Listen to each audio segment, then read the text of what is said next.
എല്ലാവർക്കും നമസ്കാരം. ഇന്നത്തെ വീഡിയോ ഒരു റെസിപ്പി വീഡിയോ അല്ല, കേക്ക് ബേക്കിങ്ങുമായി ബന്ധപ്പെട്ടുള്ള ബിഗിനേഴ്സിന് ശ്രദ്ധിക്കേണ്ട കുറച്ച് കാര്യങ്ങൾ എനിക്കറിയാവുന്നത് ഉൾപ്പെടുത്തി ചെയ്തിട്ടുള്ള ഒരു വീഡിയോ ആണ്. ഒരു റിക്വസ്റ്റഡ് വീഡിയോ ആണ്. അപ്പോൾ അറിയാത്തവരുണ്ടെങ്കിൽ മാത്രം തുടർന്ന് കണ്ടാൽ മതി. അപ്പോൾ ഇഷ്ടപ്പെടുകയാണെങ്കിൽ ലൈക്ക് ചെയ്യുക, ഷെയർ ചെയ്യുക, എൻ്റെ ചാനൽ സബ്സ്ക്രൈബ് ചെയ്യുക.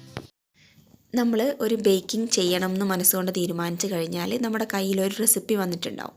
ആ റെസിപ്പി നമ്മൾ കറക്റ്റായിട്ടൊന്ന് വായിച്ചിരിക്കണം.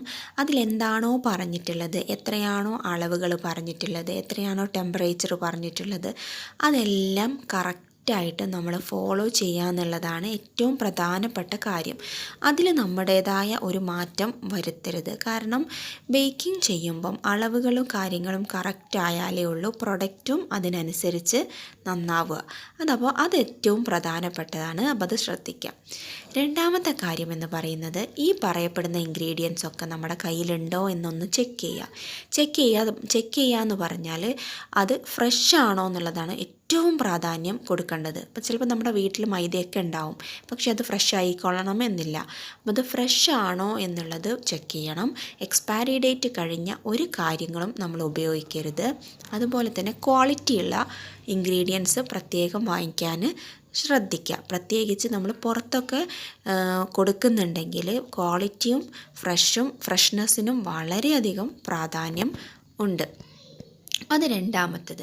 മൂന്നാമത്തെ കാര്യം, നമ്മൾ ചെയ്യാൻ തുടങ്ങുന്നതിൻ്റെ മുന്നേ തന്നെ എല്ലാ ഇൻഗ്രീഡിയൻസും അളന്ന് കണക്കാക്കി നമ്മൾ റെഡിയാക്കി മുന്നിൽ തന്നെ വെക്കണം. എന്നിട്ട് ചെയ്യുമ്പം അത് വളരെ എളുപ്പമുള്ള ഒരു പണിയാണ്. അതല്ല നമ്മളൊരു കാര്യം ചെയ്ത് അടുത്തതിന് വേണ്ടിയിട്ട് തിരയാൻ പോയാൽ നമ്മുടെ എല്ലാ കാര്യങ്ങളും കൊളായി കിട്ടും. അപ്പോൾ അതൊന്ന് പ്രത്യേകം ശ്രദ്ധിക്കുക. അതുപോലെ ചെയ്ത് തുടങ്ങുന്നതിൻ്റെ മുന്നേ തന്നെ നമ്മൾ ഏത് പാനിലാണോ ഇത് ബേക്ക് ചെയ്യാൻ ഉദ്ദേശിക്കുന്നത് ആ പാൻ ഒന്ന് റെഡിയാക്കി വെക്കുന്നത് നന്നായിരിക്കും. ബാറ്റർ തയ്യാറായി കഴിഞ്ഞിട്ടല്ല പാൻ തയ്യാറാക്കാൻ പോകേണ്ടത്. ആദ്യം പാനാണ് തയ്യാറാക്കി വെക്കേണ്ടത്. പാൻ തയ്യാറാക്കുന്നത് ഇപ്പോൾ നിങ്ങൾക്ക് കാണാം, വീഡിയോയിൽ അങ്ങനെ കാണിക്കുന്നുണ്ട്. അതായത് നമ്മൾ സൈഡിലൊക്കെ നല്ലപോലെ എണ്ണയൊന്ന് തടവി കൊടുക്കുക. ഒരുപാട് തേക്കുകയും വേണ്ട, ഒന്ന് ലൈറ്റായിട്ടൊന്ന് തടവി കൊടുക്കുക. എന്നിട്ട് മൈദ കൊണ്ട് ഒന്ന് ജസ്റ്റ് തട്ടിക്കൊടുക്കുക.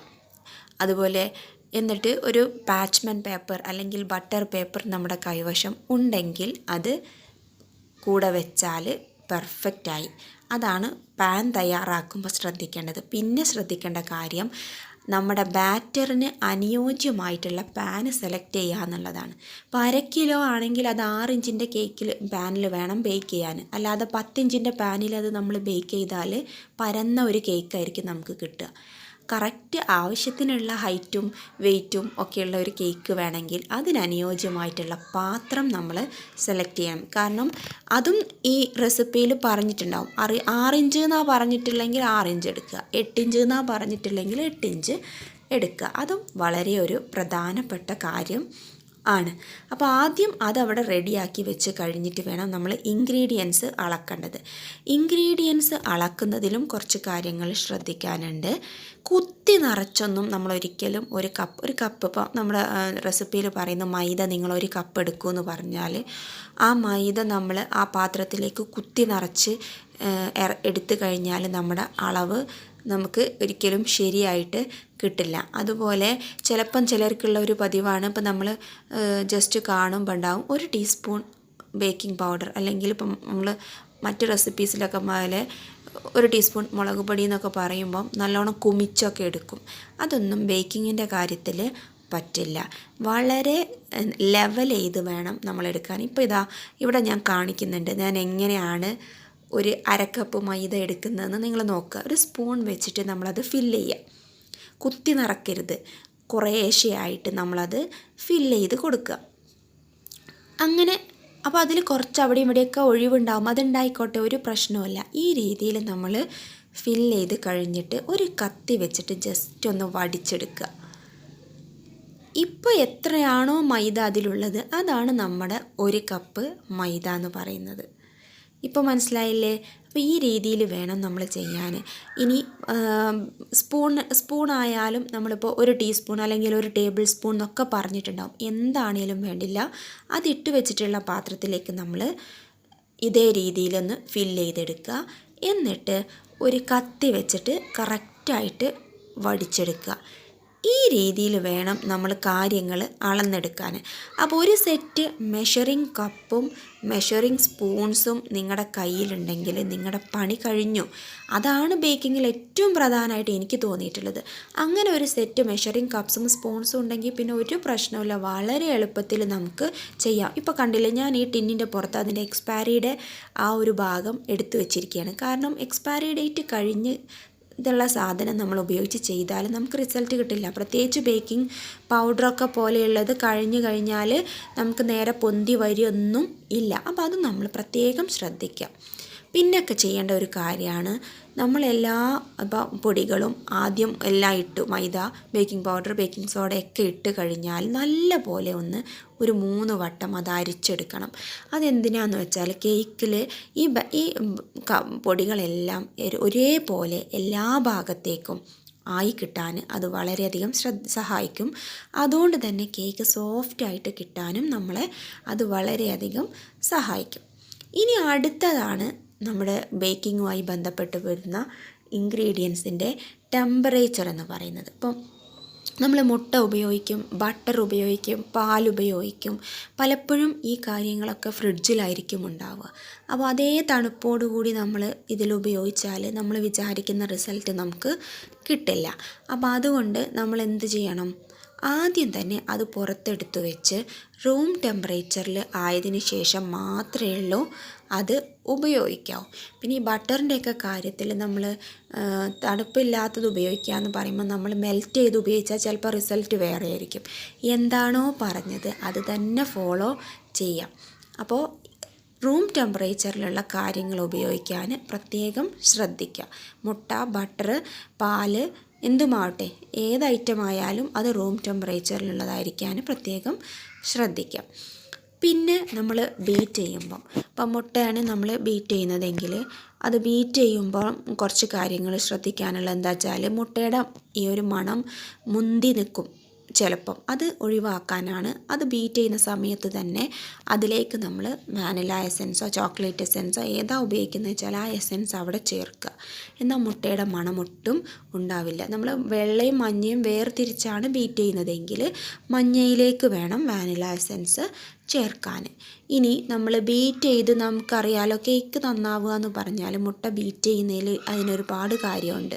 നല്ല സോഫ്റ്റ് ആൻഡ് ഫ്ലഫി ആയിട്ട് മുട്ട ബീറ്റ് ചെയ്ത് കിട്ടിയാലാണ് നമ്മുടെ കേക്ക് പെർഫെക്റ്റ് ആയിട്ട് നമുക്ക് കിട്ടുക.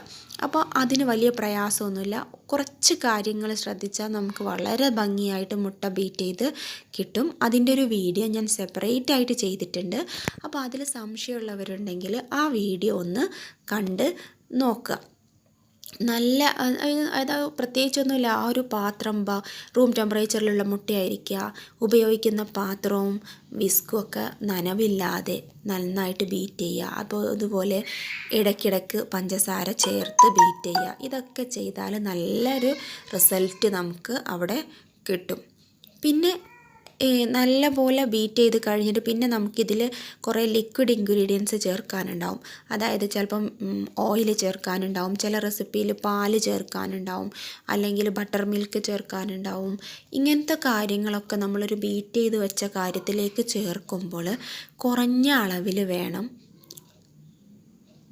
അളവിലല്ല, കുറഞ്ഞ സ്പീഡിൽ വേണം ഇട്ട് ചേർക്കണം. ജസ്റ്റ് ഒന്ന് ജോയിൻ ചെയ്തെടുക്കാൻ്റെ ആവശ്യമേ വളരെ കുറേ നേരം നമ്മളത് ബീറ്റ് ചെയ്ത് ജോയിൻ ചെയ്യാൻ നിന്നാൽ നമ്മുടെ ആ പതഞ്ഞു വന്ന മുട്ടയുടെ ആ ഒരു കൺസിസ്റ്റൻസി പോവും. അപ്പം ആ കാര്യം ഒന്ന് ശ്രദ്ധിക്കാം. പിന്നെ നമ്മൾ ശ്രദ്ധിക്കേണ്ടത്, ഇതിലേക്ക് നമ്മൾ ഡ്രൈ ഇൻഗ്രീഡിയൻസ് ചേർക്കുന്നതാണ്. ഒറ്റ അടിക്ക് എല്ലാം കൂടെ ഇട്ട് അങ്ങോട്ട് കൂട്ടിക്കിളക്കി വെച്ചാൽ അതിൻ്റെ റിസൾട്ട് വളരെ മോശമായിരിക്കും. ഒരു 3 ഭാഗങ്ങളാക്കി തിരിച്ച് കുറഞ്ഞ അളവിൽ ചേർത്ത് പതുക്കെ ഫോൾഡ് ചെയ്തെടുത്താൽ മതി. അപ്പോൾ നമ്മുടെ റിസൾട്ട് വളരെ നല്ല ഒരു റിസൾട്ടാണ് നമുക്ക് കിട്ടുക. പതുക്കെ ഫോൾഡ് ചെയ്ത് എടുക്കുക. ഇതാണ് പിന്നെ നമ്മൾ ശ്രദ്ധിക്കേണ്ട ഒരു കാര്യം. പിന്നെ നമ്മൾ ഒരു ബേക്കിംഗ് ചെയ്യുമ്പം ഇപ്പോൾ ഈ പറയുന്ന പ്രോസസ്സ് എല്ലാം ചെയ്യുന്ന സമയത്ത് ഇപ്പം നമ്മൾ ഒരു ഓവനാണ് ഉപയോഗിച്ചിട്ടാണ് നമ്മൾ ബേക്ക് ചെയ്യുന്നതെങ്കിൽ ആ സമയം കൊണ്ട് നമ്മൾ പ്രീ ഹീറ്റ് ചെയ്യാൻ വെച്ചിരിക്കണം. പ്രീഹീറ്റ് ചെയ്ത് കഴിഞ്ഞ ഓവനിലേക്ക് വേണം നമ്മുടെ ബാറ്റർ വയ്ക്കാൻ. എന്നാലേ ഉള്ളൂ നല്ല ഒരു റിസൾട്ടോട് കൂടി കേക്ക് നമുക്ക് കിട്ടുക. ഇപ്പോൾ അതല്ല നമ്മൾ കുക്കറിലാണ് ബേക്ക് ചെയ്യുന്നതെങ്കിൽ കുക്കറും വേണം ആദ്യം ഒന്ന് പ്രീഹീറ്റ് ചെയ്യുക. അതല്ല മറ്റൊരു എന്ത് പാത്രത്തിലായാലും ആ കാര്യം ആദ്യം നമ്മളൊന്ന് പ്രീഹീറ്റ് ചെയ്യണം. ഒരു 10 മിനിറ്റ് ഒന്ന് അത് എത്രയാണോ നമ്മൾ ഉദ്ദേശിച്ച ടെമ്പറേച്ചർ അതൊന്ന് സെറ്റ് ചെയ്ത് ആ ബേക്കിംഗ് എന്നുള്ള ഓപ്ഷൻ സെലക്ട് ചെയ്ത് ഒരു 10-15 മിനിറ്റ് ഒന്ന് പ്രീഹീറ്റ് ചെയ്ത് വെക്കുക ഓവനാണെങ്കിൽ.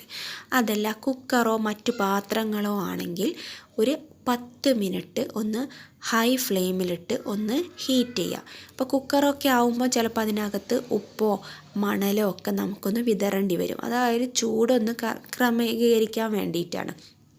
അപ്പോൾ അതൊക്കെ ഇട്ട് അടച്ച് വെച്ച് ഒരു ഹൈ ഫ്ലെയിമിൽ ഒരു 10 മിനിറ്റ് ഒന്ന് പ്രീഹീറ്റ് ചെയ്ത് കഴിഞ്ഞാൽ നമുക്ക് കറക്റ്റ് റിസൾട്ട് കിട്ടും. അപ്പോൾ ഈ ഒരു ബാറ്റർ തയ്യാറാക്കുന്ന സമയത്ത് വേണം, അതിൻ്റെ മുന്നേ തന്നെ അത് ഹീറ്റ് ചെയ്യാൻ വേണ്ടി വെക്കുക. അപ്പോൾ നമ്മൾ ഈ പ്രോസസ്സൊക്കെ ചെയ്ത് കഴിയുമ്പോൾ ആ ഒരു 10 മിനിറ്റോ 15 മിനിറ്റോ അതിൻ്റെ ഇടയിൽ കഴിയും. അപ്പോൾ നമുക്ക് കറക്റ്റായിട്ട് വയ്ക്കാം. പിന്നെ ശ്രദ്ധിക്കേണ്ടത്, ബാറ്റർ തയ്യാറായി കഴിഞ്ഞാൽ അത് അവിടെ വെച്ച് വേറെന്തെങ്കിലും പണിക്ക് പോയി കുറേ സമയം കഴിഞ്ഞ് വന്നിട്ടല്ല ബേക്ക് ചെയ്യേണ്ടത്. എല്ലാം പെട്ടെന്ന് ചെയ്യണം. ഇത് തയ്യാറായി കഴിഞ്ഞാൽ നേരെ ഓവനിലേക്കാണെങ്കിൽ ഓവനിലേക്ക്, കുക്കറിലേക്കാണെങ്കിൽ കുക്കറിലേക്ക്, ഇനി അതല്ല മറ്റു വല്ല പാനിലേക്കാണെങ്കിൽ അതിലേക്ക് ഒഴിച്ച് നമ്മളത് സെറ്റ് ചെയ്ത് എടുക്കണം. അല്ലാതെ സമയം കളയരുത്. കാരണം ഈ ബേക്കിംഗ് പൗഡറും ബേക്കിംഗ് സോഡയൊക്കെ നമ്മൾ ഉപയോഗിക്കുന്നതാണ്.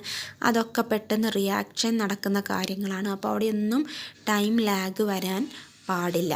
അതൊരു കാര്യമാണ് ശ്രദ്ധിക്കേണ്ടത്. പിന്നെ നമ്മൾ ശ്രദ്ധിക്കേണ്ടതാണ്, ബേക്ക് ചെയ്യാൻ വേണ്ടി വെച്ച് കഴിഞ്ഞാൽ അതിലിപ്പോൾ നമ്മൾ റെസിപ്പിയിൽ ഒരു ടൈം പറഞ്ഞിട്ടുണ്ടാവും. ഇപ്പം 50 മിനിറ്റ് അല്ലെങ്കിൽ 40 മിനിറ്റ്സ് അല്ലെങ്കിൽ 45 മിനിറ്റ്സ്. ആ ടൈമിന് പ്രാധാന്യമുണ്ട്. അതിൻ്റെ ഇടയ്ക്ക് കയറിയിട്ട് ആയിട്ടുണ്ടോ എന്ന് അറിയാൻ വേണ്ടിയിട്ട് തുറന്ന് നോക്കുന്ന ഒരു ടെൻഡൻസി ചിലർക്കുണ്ടാവും. അത് പാടില്ല. ഇടയ്ക്കിടയ്ക്ക് നമ്മൾ ഈ ഓവനായാലും കുക്കറായാലും ഒക്കെ തുറന്ന് നോക്കുമ്പം അതിനകത്തുള്ള ടെമ്പറേച്ചറിൽ വ്യത്യാസം വരികയാണ്. അപ്പോൾ അതിനെ ഫലമായിട്ട് കേക്കിലും വ്യത്യാസങ്ങളുണ്ടാവും.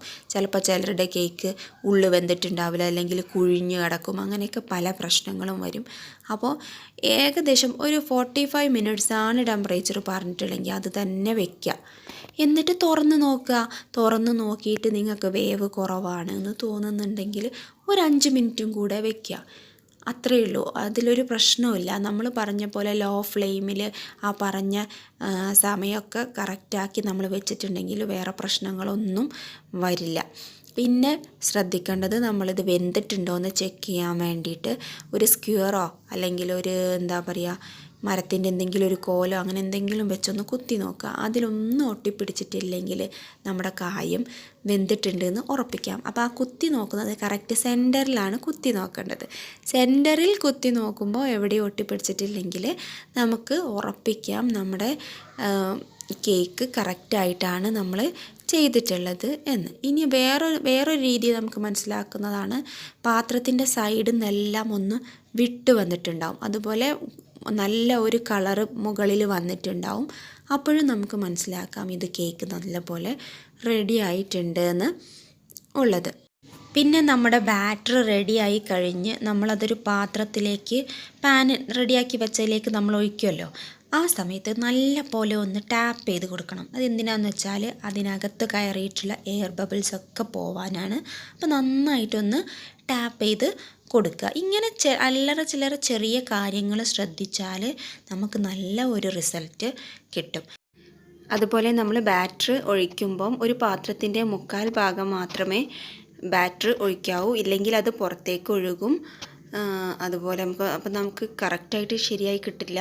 അഥവാ ബാറ്റർ കുറച്ച് അധികം ഉണ്ടെങ്കിൽ ഒരു ചെറിയ പാത്രത്തിൽ ഒഴിക്കുക, അല്ലെങ്കിൽ ഒരു കപ്പ് കേക്കിൻ്റെ ട്രേയിൽ ഒഴിച്ചിട്ട് സെറ്റ് ചെയ്താൽ മതി. അതുപോലെ ഓവനുമായി ബന്ധപ്പെട്ട് വരുന്നൊരു പ്രശ്നമാണ്, ഓവനിൽ നമ്മൾ കേക്ക് ബേക്ക് ചെയ്യാൻ വേണ്ടി വെക്കുമ്പം ഒരു സെൻറ്റർ പൊസിഷനിലായിട്ടാണ് നമ്മുടെ വയർ റാക്ക് വെച്ചിട്ട് അതിൻ്റെ മുകളിൽ വേണം നമ്മുടെ കേക്ക് ടിന്ന് വെച്ച് നമ്മൾ ബേക്ക് ചെയ്ത് എടുക്കാൻ. പിന്നെ അതിൽ ബേക്കിങ്ങിൻ്റെ സമയത്ത്, കേക്ക് ബേക്ക് ചെയ്യുന്ന സമയത്ത് താഴത്തെ റോഡ് മാത്രമാണ് ഹീറ്റ് ചെയ്യുന്നത്. അതും ശ്രദ്ധിക്കുക. അതിൻ്റെ ഓവനുമായി ബന്ധപ്പെട്ട് ഡീറ്റെയിൽ ആയിട്ടുള്ള ഒരു വീഡിയോ ഞാൻ സെപ്പറേറ്റ് ചെയ്തിട്ടുണ്ട്. അപ്പം അത് താല്പര്യമുള്ളവരാണെങ്കിൽ കാണാം. ഇതിൻ്റെയൊക്കെ ലിങ്ക് ഞാൻ ഡിസ്ക്രിപ്ഷൻ ബോക്സിൽ കൊടുക്കുന്നതാണ്. അപ്പോൾ ഇതോട് കൂടിയിട്ട് ഞാൻ വീഡിയോ അവസാനിപ്പിക്കുകയാണ്. അപ്പോൾ നിങ്ങൾക്ക് ഉപകാരമായി എന്ന് തോന്നുകയാണെങ്കിൽ ലൈക്ക് ചെയ്യുക, അതുപോലെ ഷെയർ ചെയ്യുക, കമൻറ്റ് ചെയ്യുക, ചാനൽ സബ്സ്ക്രൈബ് ചെയ്യുക. Thank you.